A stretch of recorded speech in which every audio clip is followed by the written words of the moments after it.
राजा राजा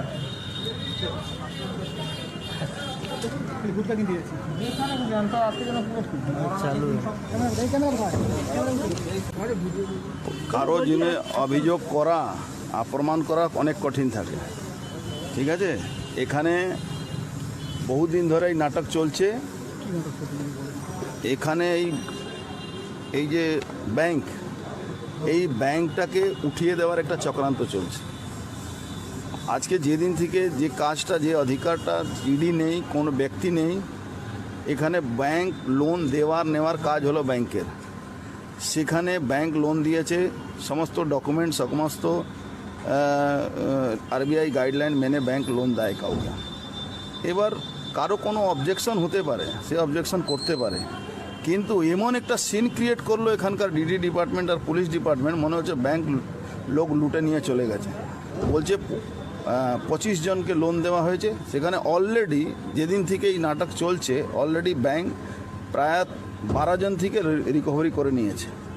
আরও কিছু লোক বাকি আছে, তারা কিছু লোকের পয়সা মিউনিসিপ্যালিটিতে পায়, তার জন্য দিতে পারছে না, তারা লিখিত জানিয়েছে। আর কিছু লোকের লকডাউনের জন্যে সমস্যাতে তারা রিটার্ন করতে পারেনি।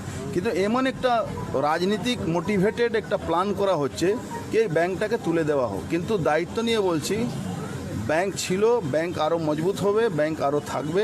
আর ব্যাংকের কোনো ক্রেডিটার কোনো লোন নিয়ে কেউ এখান থেকে পালাতে পারবে না।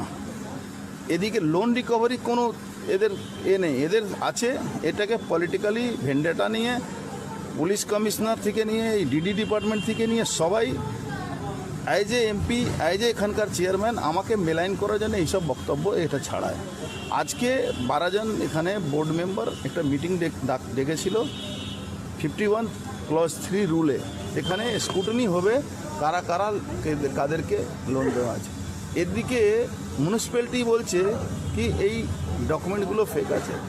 আমরা যখন চেয়ারম্যান ছিলাম, আমাদের চেয়ারম্যান পরে ভাইস চেয়ারম্যান চালালো ওই সোমনাথ তালুকদার, তারপরে সৌরভ সিং এসেছিল, তারপরে আবার অরুণ ব্যানার্জি আছে। সে অরুণ ব্যানার্জিকে বাইপাস করে সোমনাথ শ্যাম বলে একজন ব্যক্তি, যে বোর্ডের কোনো মেম্বারও নেই, এখানে কোনো তার খাতা ধারকও ছিল না, যখন ও কমপ্লেন করেছে, সেই কমপ্লেন করে বলছে কি এখানে লোন দিয়ে দেওয়া হয়েছে। আরে ব্যাংক লোন না দেবে তো ব্যাংক করবেটা কি? ব্যাংকের কাজ হলো লোন দেওয়া, তার ইন্টারেস্ট দিয়ে ব্যাংক চলে, এটাই ব্যাংকের নিয়ম আছে। এরা মানে যেটা বলা যায় কি লেখাপড়া না জানলে যেটা হয় ওটাই করছে। আর পুলিশ পুরোপুরি পলিটিক্যাল ভেন্ডাটা, যেহেতু আমি বিজেপি এখন আছি, যে লোনের ব্যাপারে বলছে 2 বছর ধরে এদের জ্ঞান নেই পুলিশের, 2 বছর পরে বলছে কি এটা এটা এটা ভুল লোন দেওয়া হয়েছে। তো এটা ব্যাংকের ডিস্টার্ব করার জন্য করছে। ব্যাংকের ধারকের কাছে আমার দেখুন, অর্জুন সিংয়ের মতন মিথ্যেবাদী লোক তো অন্তত ভাটপাড়া কেন ব্যারাকপুর লোকসভা কেন্দ্রে কেউ নেই। ওনার উপরে যে অভিযোগটা আমি করেছিলাম, সেই অভিযোগটা ছিল যে উনি ব্যাংকের টাকা তছরূপ করেছেন, বিভিন্ন লোককে লোন পাইয়ে দিয়েছেন জালি ওয়ার্ক অর্ডার, জালি সার্টিফিকেট দিয়ে, এবং তার উপরে ওনার সই আছে, তার উপরে আমাদের ভাটপাড়া মিউনিসিপ্যালিটির লোকেরও সই আছে। সেই সব সই দিয়ে ব্যাংকে করেছেন। এবং পরে জানা যায় যে উনি মনে হয় 23/3 আর একটা 28/3 2018-তে উনি যে ব্যাংকে যে রেজুলেশনটা করেছিলেন, যেটার এগেনস্টে ব্যাংক রেজুলেশনে উনি লোনটা পাস করেছিলেন, পরবর্তীকালে দেখা যায় সেই রেজুলেশনটাই নাকি ডাইরেক্টররা চিঠি দিয়ে জানান যে ওরকম কোনো রেজুলেশনই ব্যাংকে হয়নি। তো একদম ফ্রড। উনি কিভাবে বসে আছেন এই ভাটপাড়া কোঅপারেটিভ ব্যাংকের চেয়ারম্যানের পোস্টে, ওনার নিজের লজ্জা হওয়া উচিত। আমরা পুরোপুরি ডকুমেন্টস দিচ্ছি। ওনার যদি সৎসাহস থাকে, আপনাদের চ্যানেলের মাধ্যমে আমি বলছি যে ওনাকে বলুন ফেস টু ফেস কথা বলুক, আমি ডকুমেন্টস দিচ্ছি, আর উনি বলুক যে এই ডকুমেন্টসগুলো ফেক। আমি ওনাকে প্রমাণ করে দেবো যে উনি জালিয়াতি করেছেন। আর শুধু এখানেই নয়, পৌরসভায় করেছেন, বিভিন্ন জায়গায় উনি জালিয়াতি করেছেন। ব্যাংকের তো প্রমাণ হয়ে গেছে, কিন্তু নির্লজ্জর মতন বসে বলে যাচ্ছে যে না সব ঠিক আছে, সব ঠিক আছে। আজকে ব্যাংকের ম্যাক্সিমাম ডাইরেক্টররা ওনাকে জানিয়েছিলেন যে 23 তারিখের আর 28 তারিখে যে মিটিং আপনি রেজুলেশন করেছেন 2018-তে 23 এবং 2018 এবং 28 2018-তে যার এগেনস্টে আপনি লোন স্যাংশন করেছিলেন, সেই 26টা লোন আদৌ কিন্তু কোনো ডাইরেক্টররা জানেন না, কিন্তু একটি ফলস রেজুলেশন তৈরি করে ব্যাংকে জমা করা হয়েছিল। সেটার এগেনস্টেই আজকে সব ডাইরেক্টররা লিখিত ওনাকে মিটিংয়ে ডেকেছিল। তার এগেনস্টে উনি জবাব দিয়েছেন কি সেটা ডাইরেক্টররাই বলতে পারবেন।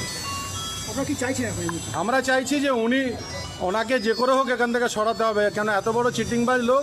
ভাটপাড়া নৈতিক কোঅপারেটিভ ব্যাংক দীর্ঘদিনের ব্যাংক, সাধারণ মানুষের ব্যাংক, ওরকম একটা চোর লোক যদি থাকে তাহলে ব্যাংকটা শেষ হয়ে যাবে। সে অলরেডি শেষ করে দিয়েছে, আমরা বাঁচাবার চেষ্টা করছি।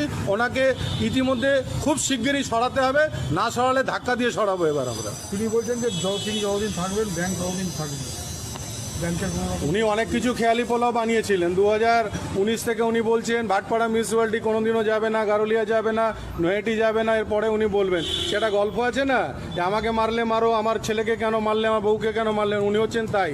উনি এখন সবাইকে নিয়ে গোলজোল করে বসেছে। এতই সৎসাহস, যদি উনি এমপি হয়ে ওনার যদি সাহস থাকে তাহলে উনি মিডিয়ার মাধ্যমে আমার সাথে ফেস টু ফেস কথা বলুক। আমি ওনাকে দেখাবো যে ওনার কত টাকা জালিয়াতি আছে। ভাটপাড়া মিউনিসিপ্যালিটি আমরা পরশুদিন চেয়ারম্যান রিলিফ ফান্ডের নামে 9 কোটি টাকা উনি তুলে নিয়েছেন, সেই টাকার এগেনস্টেও আমরা এফআইআর করেছি। এছাড়াও ইন্টারকন্টিনেন্টাল যে ওনার জামাই যে 3.5 কোটি টাকা নিয়ে বসে আছে আর 4 বছর ধরে, সেটার এগেনস্টেও আমরা এফআইআর করেছি। তারপরেও এই নির্লজ্জ লোক বলছে যে আমার এগেনস্টে কোনো উনি কি এখানকার জন্মদাতা হলেন নাকি ব্যাংকে, যে উনি যতদিন থাকবেন ততদিন ব্যাংক থাকবে? ব্যাংক হচ্ছে আমাদের কোঅপারেটিভ ব্যাংক, এখানে মেম্বারদের নিয়ে ব্যাংক, ঠিক আছে? তো সেখানে অর্জুন থাকলো কি না থাকলো আর নকুল সহদেব থাকলো কি না থাকলো